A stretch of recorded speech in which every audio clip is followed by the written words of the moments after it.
HR analytics comes in many shapes and sizes, and it provides varying degrees of value to the organization. If HR is oriented towards more strategic rather than operational values, it can have a greater impact on the business, for example by focusing on strategic workforce planning, employee experience or talent lifecycle.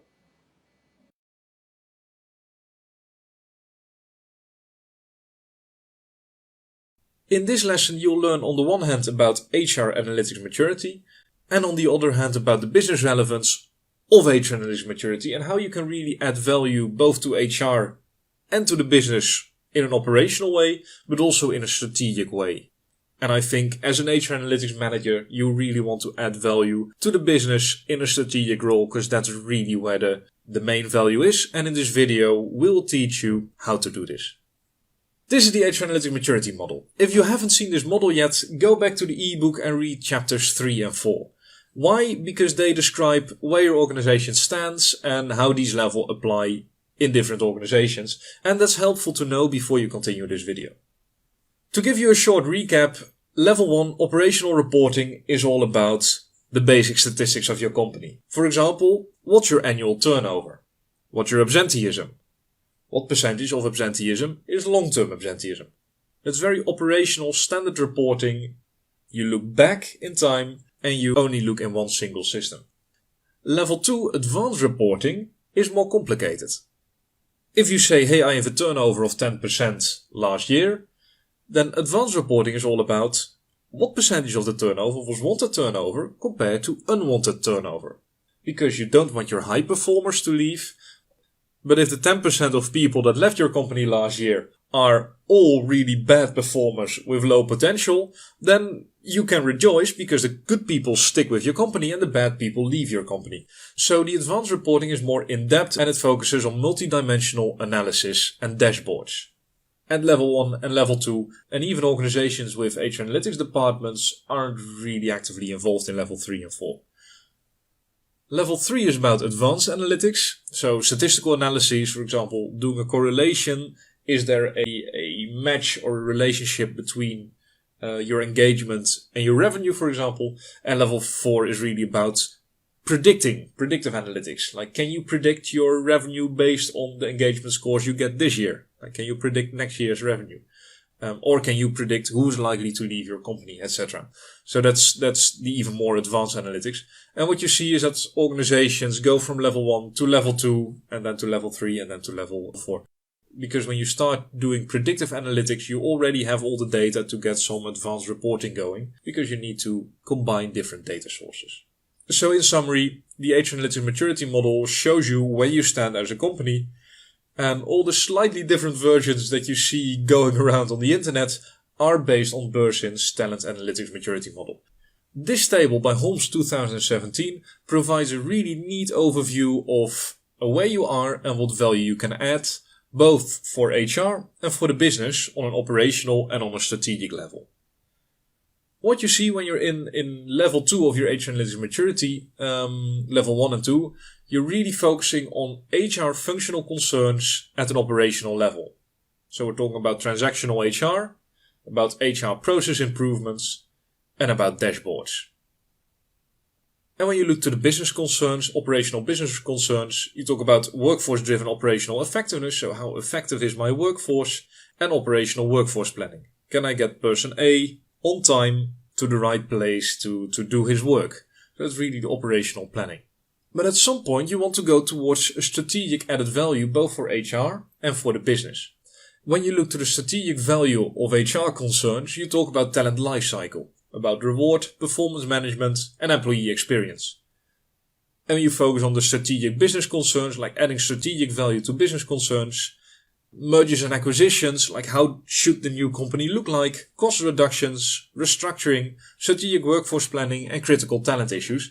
And what I want to do in the next few slides is walk you through the different areas. Let's take a look at how you can address both HR functional concerns and business concerns in a strategic manner. And we'll start with the talent lifecycle. This is a graphical representation of the Employee Lifetime Value, ELTV, by Josenbach-Willy from a blog of hers in 2016. And she says when someone starts as a company, that person's output is negative, because the person still needs to learn the ropes and it takes a while before the person is really productive. And the person stays at the company for a number of years, then leaves the company, and that's the entire employee lifetime value. But there's different techniques that you can employ in order to increase the employee lifetime value. For example, onboarding. When you onboard someone effectively, their onboarding time can go from 6 months, for example, to 3 months, and they are productive way earlier. When you hire the right people, your hiring practices are on point. You hire people who are more productive and who fit better in the job. So the quality of the person is better, so their lifetime value for you as a company is also higher. With management and development, you can make sure that people keep improving, keep learning, and become better and better at their job. And by having the right management practices and culture, you can make sure that people like their job and they stay longer. And she says, hey, with these 4 very practical approaches, you can make sure that someone's employee lifetime value doubles or even triples. And of course, it's a bit of an optimistic picture, but there is some truth in it.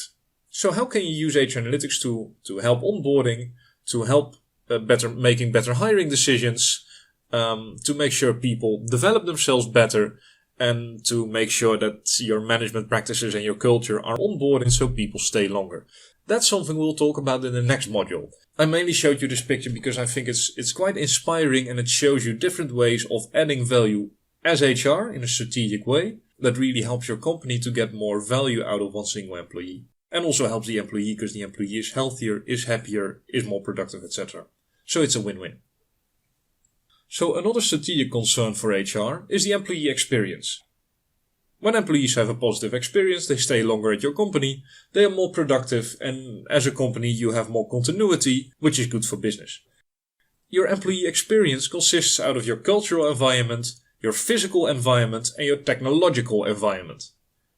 And by assessing the different perspectives and the different fields of your employee experience, you can help optimize it. A good example is your engagement survey, or your employee survey, and a lot of companies do this annually or biannually, and they analyze, hey, are people happy with the culture? Do people fit in? Are they engaged, etc.? And those are really great sources to improve the employee experience. When we talk about performance management, this picture pops up. And this is the very famous 9 grid. When companies are actively engaged in performance management, employees are often rated on both their performance and their potential towards the future. And when employees are rated, you can bring them back into a 9 grid. And it boils down to, hey, you can have a low to high performance and you can have a low to high potential. And a low performance or moderate performance and a low potential are people who are at risk. And they are the people that you would like to see leave your company because they don't fit in and they don't really have the potential to grow. When someone has a low performance but a high potential, they're called in this model a potential gem. They're the people who are talented but maybe switch jobs in the company in order to perform better. Or they're the people that with the right learning and development practices you can increase their performance and make sure that they become high potentials or even stars. When someone has a low potential but a high performance, they're called the diesels or the solid performers. Like they keep running, doesn't really matter what happens, they are good at their jobs, and as long as their job doesn't change, they are perfectly fine. But when technological improvements require them to change their way of working, then they might become average performers or people who are at risk, and they might be better to leave your company. And this is something that's really helpful in mergers and acquisitions or in restructuring. These solid performance, when your company is changing, might not be the best people towards the future.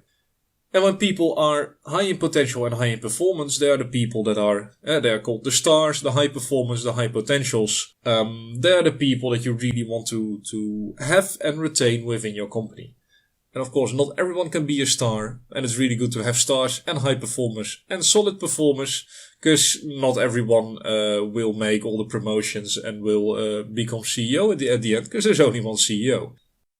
And the fun thing is that this 9 grid box provides a really nice overview, and when you use it as a heat map, for example, you plot everyone on the 9 different boxes, you can see where your company stands and what the risks are for your company towards the future. Because if a lot of people are high in performance but low in potential, so they're all the diesels, the solid performers, then you might run a big risk when your company is starting to restructure and the industry is starting to change at an increasing rapidly pace. Then you really need people who can stay up with the changing pace of your company. So performance management like this is a really strategic way to show value both to HR and also to the rest of the business. The next step is succession management. And this is a really, really simple picture of how that might look. In the previous picture we saw who was a high potential or not. We made the assessment whether someone was a high potential or a low potential. And for your succession management, you want to identify key personnel. For example, Betty, Jake, Bill and Teddy. They're all senior managers and VPs. And they are key personnel. When they leave your company, you want to make sure you replace them. And you replace them with your talent pool. And your talent pool are the people who are high in potential and usually also high in performance, who are ready to make the next step to the next level. So in this case, you see that Betty could be replaced by Emma, by Lucas and by Mia. And Jake, the VP of marketing, when he leaves, he could be replaced by Emma again, by Mia and by Noah. So in this table, you have your talent pool on the left side, your key personnel on the top, and you can see, hey, if Bill leaves, I have Aiden and I have Lucas who can take him over. And maybe I need to attract 2 or 3 people externally and we can make really quickly a match and make sure that Bill is replaced within a month. This is a really simple example of succession management, and it's a way to really add value in a strategic way for the rest of the business to guarantee continuity.